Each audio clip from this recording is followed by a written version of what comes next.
Greetings, ladies and gents, and welcome to this latest version of Tales from Outer Space, where I take an HFY story from somewhere around the internet and read it aloud for your enjoyment. All the relevant links are down below. Like, subscribe, and all that YouTube comf to help this video and channel grow. Anyways, as always, I hope that you enjoy. I would just like to thank the following Tier 5 patrons and channel members for supporting the channel: Datamagnet and Bob the Dragon. Thank you again. And now, on to the story. Story number 1. Starbrothers, written by Voodoo Attack. The humans and the Hiri were so much alike. The words common ancestry and parallel evolution were being thrown around whenever the two were spotted together. That meant that those words were being thrown around most of the time, for the two species took to dialogue instantly. They immediately compared evolutionary notes, so to speak, and what they found was astounding.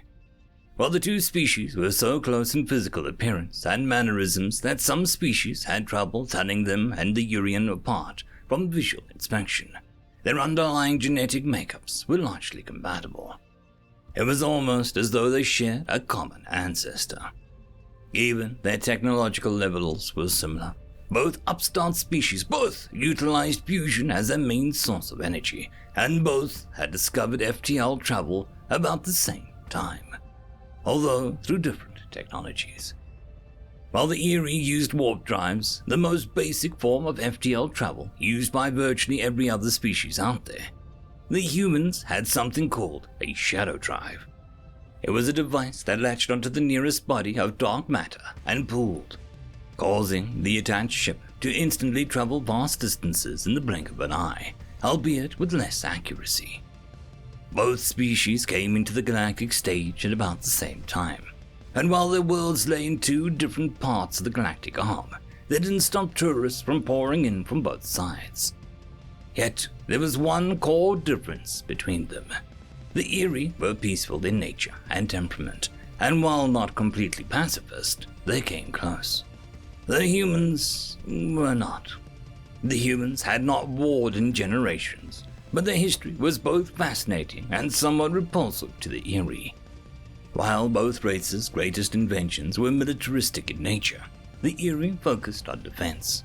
Their shield generators were unparalleled in the local quadrant. The humans were quite the opposite.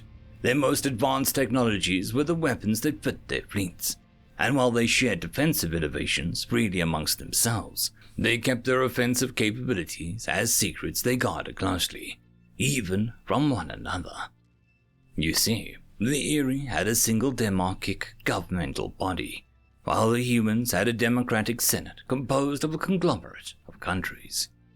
Despite their differences, in less than 30 years, the humans and the Erians had signed so many treaties and trade pacts that allowed their populations to mingle. So much so that the estimated number of humans on Erie's homeworld, called Huri, at the time of the attack mounted to no less than 2 million. The attack was sudden and very well planned. The Varthia, the Glaktrak, and the Uch had been eyeing Erie's homeworld for centuries, and while they could not attack them before because of complicated pre-contact galactic law, they could now. Huri lay in a critical warp lane that connected parts of the outer arm of the galaxy to the much richer galactic core, a strategic position for any race that used conventional warp drives, limited by warp lanes to navigate the stars. So the three races had formed an unprecedented alliance to capture that system, instead of paying the billions in goods that they would normally pay as warp tolls to the Erie. As expected, they watched the Erian response, entire fleets converging on the system in less than a day after the initial attack. The Erie wasted no time. After their initial hails went unanswered, they started engaging the enemy forces above their damaged homeworld. The allied races were counting on this. They left the orbit and withdrew immediately. Then they triggered the secret weapon, a massive bomb they embedded in the planet's core. "Nothing survived Huri," became a popular saying after that. With their fleets gone, the Erie worlds were easy pickings. The Varthia, the Gulltrack, and the Uch had the upper hand, and with their initial objectives achieved, they looked at the rest of the Erie systems. While the Varthia and the Goldtrack decided to stop there, the Uch, with the greatest military potential, had other ideas. They rampaged through Erie space, killing and looting, and, due to their incompatible physiologies, terraforming worlds and settlements they had no use for, thus killing any and all incompatible physiology. And since their worlds were methane-based, this meant that they killed everything that dared to breathe oxygen. It was seen as prudent course of action by the Uch, justified by the fact that everywhere they went, the Erie were trying to commission more ships to rebuild their fleets. They wouldn't need those worlds anymore. The Uch had not taken into consideration was collateral damage. On every world they destroyed, many humans as well as Erians lay dead in their wake. As humans and Erians started fleeing the Erie worlds, multiple human relief organizations like the Red Star first responders started flooding in. They'd brought aid, medicine, food, and rescue shuttles for the Erians and humans trapped on the devastated worlds. The Uch had no such concept. All of this was reported by recon drones that the Uch usually deployed everywhere that they went to battle and left behind as a part of their expanding comm network, and so were considered a valid target, especially lucrative because they lacked any kind of visible defense and had unusual FTL technology. The Uch wanted that FTL technology, and so the Uch decided to ambush one of those ships, crack it open, and see what came out. What came out amounted to our worst nightmares. We were a war-driven race, that was true, but we always had a goal in mind, the growth of our broods and amassing wealth. Those were driving forces of our war-making. The atrocities the humans committed in the name of eye for an eye, however, were another level entirely. No other race had a uniquely human concept of salting the land, which the humans did. Over and over they destroyed entire terraforming operations with radioactive fallout that we had no counter for. Then the humans found our recon drones and hacked them to spy on us. They did not use warp technology that limits us to neat warp lanes. No. Instead, they used their so-called shadow drives, a way to move in any direction with reduced accuracy. What we now call the human shadow descended upon us. Bombs disguised as basic meteorites started appearing near the far reaches of our star systems, slowly moving into collision course with our planets. The first swarm of meteorites were shot down by our laser defenses as per protocol, but their nuclear detonation sent out EMP pulses sufficient to take our communications networks offline at such close proximity. Then the rest fell in, and our worlds were bathed in hues of deadly blue light. We learned later that the humans had a name for it. They called it Cherenkov radiation. Today, the Erie live on human worlds. Their societies merged. The humans and the Erians went after the Varthia and the Goldtrack and stripped them of their wealth. Today, we live on star-faring shelters built by the same Red Star organizations we foolishly sought to attack, quarantined and mutated beyond recognition. We exist only thanks to their kindness.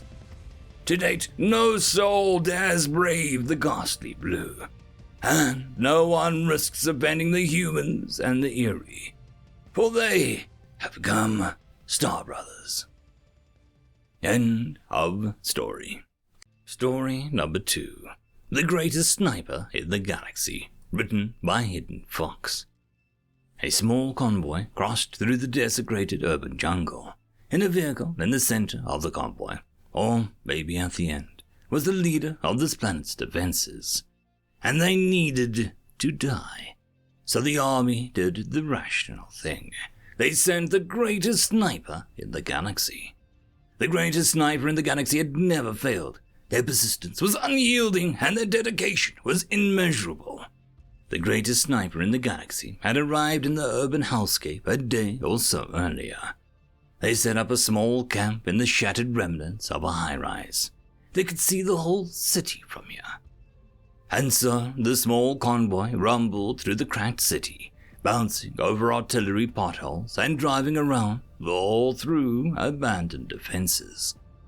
The convoy's green camouflage was juxtaposed against the grey sky and the greyer city. It slowed to a halt. A small piece of sun broke through the cloud cover, glinting off a few remaining windows. A glint in a windowless room went unnoticed. The greatest sniper in the galaxy readied their weapon, a high-velocity plasma cutter wrapped in layers upon layers of insulation. It was invisible to nearly all senses. Through advanced optics, the greatest sniper in the galaxy acquired their target, the leader, adjusting their weapon for the 1,400-meter shot. They waited for the perfect moment. A breath. They steadied themselves, and two weapons readied to fire.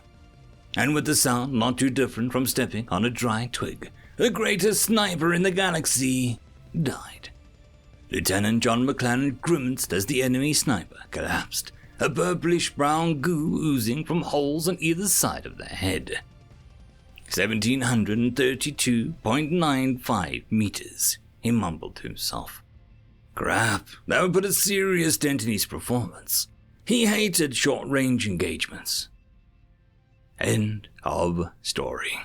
And that, my friends, concludes this video. I hope that you enjoyed, and if you do, please consider supporting the author, even by popping over and leaving a thumbs up or a nice comment, just to show your appreciation for the story. However, if you wish to support this channel, there are links down below which will help immensely. I will see you all in the next one, and until then, I hope that you have a fantastic day. Cheers.